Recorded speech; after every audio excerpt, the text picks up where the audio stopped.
میرے انتہائی محترم بزرگوں دوستوں عزیزوں، سب سے پہلے تو یہ بات اچھی طرح سمجھ لو کہ ہم اپنی علمی مجلسیں ہوں یا تبلیغ اجتماعات کی مجالس ہوں یا ختم بخاری کے مجلس ہو یا کسی شیخ، کسی پیر، کسی محدث، کسی معلم کا بیان ہو، اگر اس میں تصویر ہے تو اللہ کی قسم ایسی مجلس میں فرشتے شریک نہیں ہوں گے۔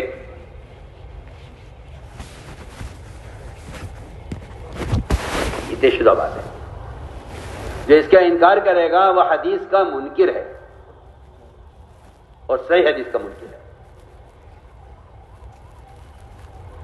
سوال ہے یہ، اتنی کوشش محنت ہو رہی، اتنے اجتماعات ہیں، جلسے ہو رہے، تربیت کیوں نہیں ہے؟ تعلق مع اللہ کیوں نہیں ہے؟ بنیادی وجہ یہ ہے کہ جن فرشتوں کی صحبت سے تربیت ہوا کرتی تھی، ان فرشتوں کا نزول تصاویر کی وجہ سے دینی مجالس سے فرشتوں کا نزول خدا کی قسم رکا ہوا ہے، لیکن لوگ اندھے ہو گئے، وہ اس بات کو ماننے کو تیار نہیں۔ ایسا معلوم ہوتا ہے کہ حدیث کے انکار پر آ گئے ہیں۔ سوچیے آپ، جبرائیل علیہ السلام قرآن کی آیت لے کر آئے ہیں آسمان سے، اور محمد صلی اللہ علیہ وسلم کے گھر کے باہر کھڑے ہو کر انتظار کر رہے ہیں کہ آپ باہر نکلیں تو وہی پہنچائیں۔ سوچیے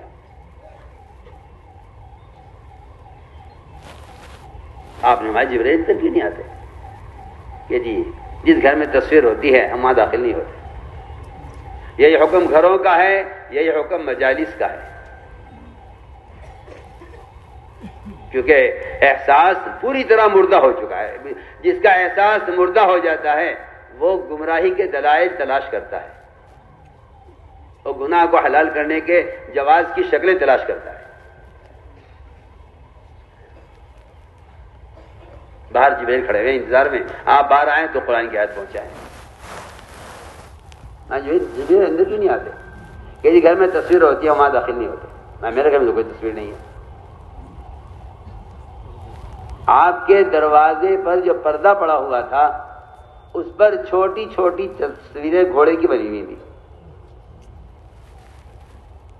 آج تو آپ کو مسلمان گھروں میں گھوڑے ملیں گے رکھے ہوئے، بچوں کے کھلونے میں گھوڑے آ جاتے ہیں، وہاں تصویر ہوتے ہوئے بھی گھر میں داخل نہیں ہو رہے۔ جو لوگ یہ تعویل کرتے ہیں کہ وہ تو مجسمے کے لیے ہوئے یہ حکم، اب وہ ذرا اندھے ہوئے، اس حدیث سے کیا بالکل ناواقف ہیں؟ وہ جس میں گھوڑے کی تصویریں پردے پر تھیں اب اندر داخل نہیں ہو رہے، تو کہاں ہے تصویر؟ یہ دیکھیے آپ کے دروازے کا پردہ جو لٹکا ہوا ہے، اس پردے پر چھوٹی چھوٹی گھوڑے کی تصویریں بنی ہوئی ہیں جو واضح بھی نہیں تھی۔ اسے آپ نے پھاڑ کر کہا جی اب آ جاؤ۔ سوچیے محمد صلی اللہ علیہ وسلم فاتحانہ مکہ مکرمہ میں داخل ہوئے بیت اللہ میں، اور بیت اللہ کے چوکھٹ پر ہاتھ رکھ کر باہر کھڑے ہو گئے، اندر داخل نہیں ہوئے۔ تو میں نے عرض کیا تھا کہ آج آپ کو کون روکنے والا ہے؟ داخل ہوئیے۔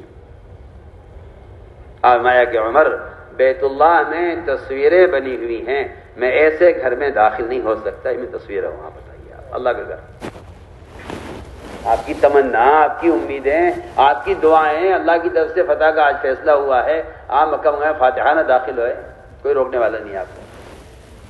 یہاں اگر کوئی روکنے والی چیز ہے تو وہ بیت اللہ میں تصویر ہے جس نے آپ صلی اللہ علیہ وسلم کو دروازے پر روک دیا، آپ نے داخل نہیں ہوئے۔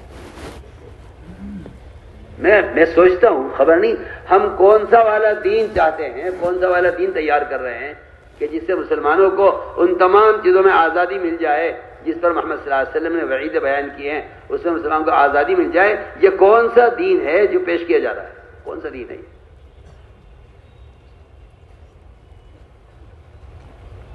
یہ کون سا دین ہے جو پیش کیا جا رہا ہے؟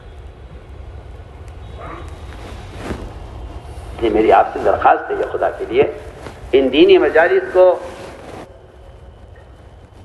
اس حرام کام سے اور فرشتوں کو روکنے کے اسباب سے اللہ کے لیے ان کو پاک رکھا جائے۔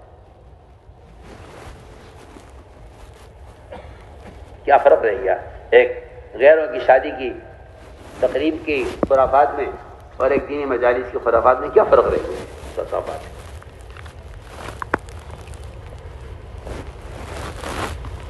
اس لیے ہوش میں آنا چاہیے، ہوش میں آنا چاہیے سب کو، اس لیے کہ فرشتوں کا نزول وہ اصل تربیت کا سبب تھا۔ اصل بات یہ تھی فرشتوں کا نزول اصل تربیت کمال ہے۔ اس طرح کے بیان میں تو یہاں تک ہے کہ فرشتوں کے پروں میں بیٹھ کر مجلسوں میں فرشتوں کے پروں میں رہا کرو تاکہ ان کی صحبت سے اطاعت کا مزاج بنے۔ اطاعت کا مزاج نہیں ہے کیونکہ شیاطین کے ساتھ کی صحبت میں ہے تو دین کی باتیں سنیں گے، سن لیں گے، لیکن شیاطین کی صحبت سے آدمی عمل کے قابل ہو جائے یہ تو ناممکن بات ہے۔ اس لیے دینی مجالس کو میں سب سے عرض کر رہا ہوں خدا کے لیے اس خرافات کو اب ختم کر۔ اور اگر کسی کا خیال یہ ہے کہ وہ اس تصویر کے ذریعے دین اور لوگوں تک ہدایت پہنچانا چاہتا ہے تو وہ حرام کام میں مبتلا ہے۔ حرام راہ سے ہدایت کبھی نہیں ملتی، حرام راہ سے سارا جہنم کا گمراہی کا راستہ ہے۔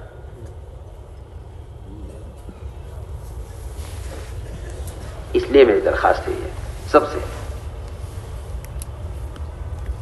کہ یہ محض نفسانی خواہش ہے، اس سے دین کا خدا کی قسم نہ کوئی تعاون ہے نہ کوئی دین کو فائدہ ہے، کچھ نہیں ہے، یہ سب خرافات ہے اور یہ ایک الٹے دماغ والوں کی سوچ ہے۔ یہ میں طبع تقل بات درج کرتا ہوں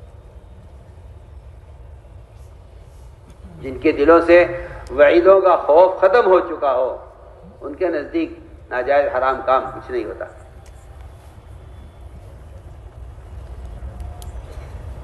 اس لیے اپنی مجالس کو ایسا بناؤ کہ تمہاری مجلسوں میں فرشتوں کا نزول ہو اور ان کی صحبت سے عمل کی استعداد پیدا ہو۔